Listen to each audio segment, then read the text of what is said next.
Here's a quick tutorial in making a slideshow in Final Cut Pro. First thing we're going to do is create a new event.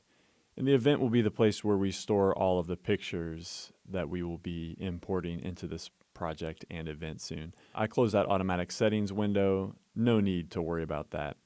Next, I'm going to go up to Import, select Import Media, and I'm assuming that we've got all these files. In my case, they're in my Downloads folder.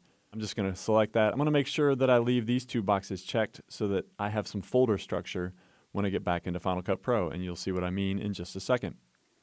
When I flip down the arrow on this event, I see a collection of keywords that were imported from those initial folders. So I see the pictures in here.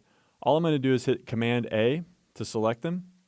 And then I'm going to hit the letter E. That's going to put it in the timeline. And the first thing it wants to know is what type of video quality. And you can just click OK on that. Shift Z is a shortcut that will help you fit the project into that timeline window down there.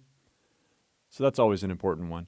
I just went ahead and went through all those folders and added images. I can also use an insert edit by hitting the letter W to put pictures in front of other pictures.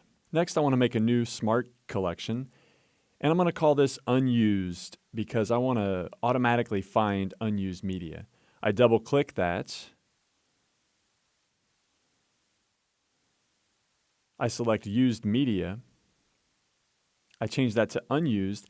And now I've got an automatic collection of files that didn't make it into this project using some of those techniques I've done before. Command A to select all. E puts them at the end of the timeline.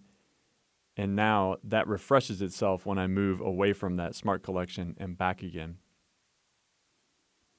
Now I'm going to shift click to select all of them, and then I'm going to hit Control D and 3, period. And that makes all of those 3 seconds long. I'm going to select these two, I'm going to hit Control D, and I'm going to type 3, period. And that makes those 3 seconds long. Same thing here.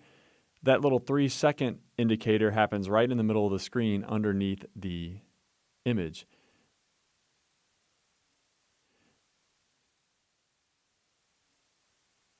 Next, I'm going to go into my titles, and I'm going to find a title that's going to make these things look really slick. It's actually right there. I didn't notice it originally, but it's called RT Vertical Video, and it's basically a text that goes over the top that's not really a text.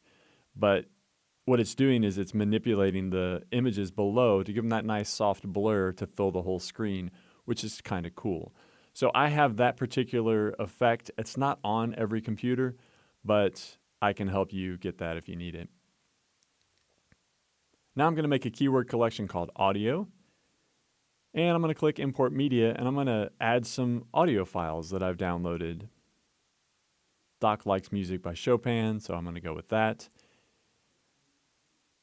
We'll see when those are imported, they look a little bit different than pictures. I can go in there, click one, shift click or hit Command A to select all of them, and then I hit the letter Q, which does what's called a connect edit. And now I've got all 4 of those, and I'm just going to kind of select and delete and drag those underneath the images in the primary storyline of Final Cut Pro. Now, it's really important that you delete that long clip that gets added to the end. That's called a gap clip.